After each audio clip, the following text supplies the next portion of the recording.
Tonight with breaking news just coming in. Now to some breaking news tonight. Multiple outlets reporting that Secretary of Defense Pete Hegseth. Breaking news now on the Pentagon tonight. ድብቁ ማንነት ሲገለጥ ነገሩ ከዚህም በላይ ከፍ አለ መሆኑን ባለስልጣናቱ ሳይቀሩ መስክረውለታል። ወዲህ ደግሞ ሀገራዊ ምስጢር እንዲህ በቀላሉ የመውጣቱ ጉዳይ የነጩን ቤት ሰዎች አተረማምሷቸዋል። የመን ለሰላም ያልተፈጠረች ምድር እስክትመስል ነገሮች ከፍተውባታል። በአንድ በኩል ውስጣዊ ችግሯ፣ በሌላ በኩል ደግሞ አሸባሪዎችን ለማጥፋት የሚለው የሀገራት ሰበብ እረፍት ካሳጣት ዓመታት ተቆጥረዋል። የታላቁ አሜሪካ ጉዳይ ደግሞ ከዚህም ይከፋል። ይህች ሀገር በዝምታ ውስጥ የነበረውን የየመን ጉዳይ ዛሬ ላይ በመገላለጥ አደባባይ አስጥተዋለች። ይህ ብቻ አይደለም፣ በሀገሪቱ አየር ክልል ላይም እንዳሻት በመጋለብ የፈለገችው መፈጸም ጀምራለች። የሀገሪቱ መከላከያ ሚኒስቴር ፔት ሄግስ ሁለተኛ ዙር ያሉትን የየመን ወታደራዊ እርምጃ ባላወቁት መንገድ ራሳቸው አደባባይ አውጥተውታል። ነገሩ እንዲህ ነው። This one included his wife, brother and personal attorney. ሚኒስትሩ ከቤተሰባቸው አባላት ጋር እራት ላይ ነበሩ። እናም አብረዋቸው ላሉ አባሎቻቸው ስለ የመን ቀጣይ ጣፋንታና ሀገራቸው ባለፈው ወር ስለወሰደችባት ወታደራዊ ጥቃት በዝርዝር ማስረዳት ይጀምራሉ።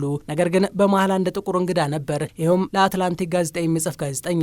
እናም ሳይታወቅ ይፋ የወጣው የየመን አዲስ የጥቃት ድርጊት መላ አሜሪካንን ማተራመስ ይዟል። ጉዳዩ ከወር በፊት የሆነ ቢሆንም የነጩ ቤት ግን አፈትልኮ ስለወጣው የጦር ሜዳ እቅድ ብሎም ማፈጻጸም አንዳችን መረጃ ሳያወጣ በድብቅ ይዞት ቆይቷል። እናም ዛሬ ላይ ይህ ሚስጥር ይፋ ሲወጣ ብዛት ያላቸው ለቤተ መንግስቱ ቅርብ የነበሩ ባለስልጣናት የመሰናበቻ ደብዳቤ ደርሷቸዋል። ኒውዮርክ ታይምስና ሲኤንኤን ሌሊቱን ይፋ ባደረጉት መረጃ መሰረት አሜሪካ በየመን ለፈጸመችው ጥቃት ባህላዊ የሚል ስም የተሰጠውን ኤፍ-18 ተዋጊ ጀት ጥቅም ላይ አውላለች። መቼና እንዴት የአየር ላይ ጥቃቱ በየመን ተፈጸመ የሚለው ወደፊት ይፋ የሚደረግ ቢሆንም በመከላከያ ሚኒስትሩ ያፈተለከ መረጃ መሰረት ግን ድርጊቱ በየመን የሚገኙ የሁቲ አማጽያን ላይ ተፈጸመ ነው። እንደ ዋሽንግተን ፖስት አቲት የመከላከያ ሚኒስትሩ ፔት ሄግስ የቅርብ ሰዎች ከሆኑት ውስጥ ወንድማቸው ፊል፣ የግል ጠበቃቸው ቲም ፓርሎት በሚኒስቴር መስሪያ ቤት ውስጥ ሰራተኛ ናቸው። ነገር ግን ሚስታቸው ጄኒፈር የቀድሞ የፎክስ ሚዲያ አባል ነበረች። እናም አሁን ይህ ሀገራዊ መረጃ እንዴትና በምን መልኩ መገናኛ ብዙሃኑ ደጅ ደረሰ ለሚለው ብዙዎች እችን ሴት ተጠያቂ እያደረጉ ነው። ሆኖም የትራምፕ አስተዳደር የብሔራዊ ደህንነት አማካሪውን ማይክል ዋትስ በፔንታገን ሰዎች ምርመራ እንዲከፈትባቸው አድርጓል። እሳቸው በጉዳዩ ዙሪያ ምንም አይነት ግንኙነት እንደሌላቸው እየተናገሩ ቢሆንም የሀገርን ሚስጥር አሳልፎ መስጠት የሚለው ጣጣ ግን ሊፈታቸው አልቻለም። ይህ ብቻ አይደለም። ከመከላከያ ሚኒስትሩ ጋር አንድ ጠረጴዛ ስበው ከሚቀመጡ የካቢኔ አባሎቻቸው ውስጥም የቀድሞ ፕሬስ ሴክሬታሪያቸው ጆን ሊዮትን ጨምሮ 3 ሰዎች ካለፈው ሳምንት ጀምሮ ከስራ ገበታቸው ላይ እንዲነሱ ተደርገዋል። የቀድሞ ቃል አቀባዩ ግን ትናንት የመከላከያ ሚኒስትሩ ቢሮ ከሚገባው በላይ ተጨማልቋል የሚል መረጃ አጋርተው ነበር። ያ ደግሞ ምናልባትም ሌላ ምርመራ የሚያስፈልገው ሊሆን ይችላል። ምክትል መከላከያ ሚኒስትሩ ስቴፈን ፌንበርግ፣ የሚኒስትሩ አማካሪ ዳረን ሴልኒክ እና ረዳታቸው ዳን ካልዌል ዛሬ ላይ በትራምፕ ቀጥተኛ ትዕዛዝ ከስራቸው እንዲባረሩ የተፈረደባቸው ሆነዋል። እነሱ ግን አፈትልኮ ወጣ ከተባለው የሀገር ሚስጥር ጋር ግንኙነት እንደሌላቸው በመግለጽ የተፈጸመባቸው ድርጊት ተገቢነት የሌለው እያሉት ይገኛሉ። ሊደረግባቸው ስለሚችል ምርመራም በቂ መረጃ የለንም ብለዋል። አሁን አሜሪካ በየትኛው ጎራና በማን ልትተማመን ትችላለች የሚለው ብዙዎችን እያሳሰበ ያለ ጉዳይ ሲሆን መከላከያ ሚኒስትሩ ፔት ሄግም ቢሆኑ ከዚህ በኋላ ብዙ ቀናትን በስልጣናቸው ላይ ሊቆዩ እንደማይችሉ እየተነገረ ይገኛል።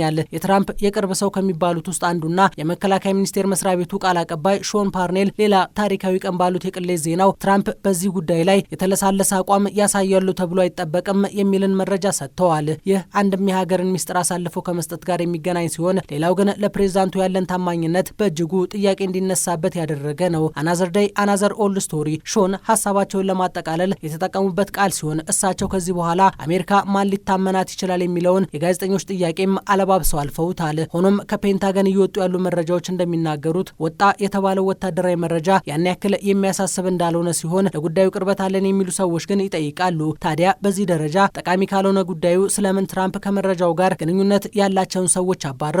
የዚህ ምላሹ ሊሆን የሚችለውም አናውቅም ነው። የመካከለኛው ምስራቅ ጉዳዮች ተንታኙ ስቲቭ ዊትኮፍ የትራምፕ አስተዳደር ከዚህ በኋላ መሰል ጉዳዮችን ማጥራት ላይ የቤት ስራው ብዙ ሊሆን እንደሚገባ ይናገራል። በተለይ ደግሞ የችግሩን ምንጭ አጥርቶ እርምጃ መውሰድ ላይ የማያዳግም አካሄድ ነው መተግበር ያለበት። ያኔ አሜሪካውያን በትራምፕና ቡድናቸው እምነት ይኖራቸዋል። ካልሆነ ግን በየጊዜው የሀገርን ሚስጥር አሳልፈው እየሰጡ መኖር ይቀጥላል ብሏል።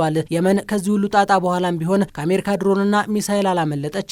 ዛሬ ሌሊቱን ከፍተኛ የሆነ ድብደባ ሲፈጸምባት አድሯል። የአሁኑ ኢላማ ደግሞ ዋና ከተማዋን ሰናን ኢላማ ያደረገ ነው። በዚያ የሁቲ ታጣቂዎች መሽገውባቸዋል የተባሉ ድብቅ ስፍራዎች ኢላማ ተደርገውም ሲደበደቡ ነው ያደሩት። እስካሁን ስለተጎዱ ንጹሃን ግን የተባለ ነገር የለም። የጥቃቱ ሰፊ መሆን ምናልባትም ንጹሃንን ሳይነካ እንደማይቀር ይገመታል። አሜሪካውያን ግን ወጣ የተባለው የሀገር ሚስጥር አልገባቸውምና ይጠይቃሉ።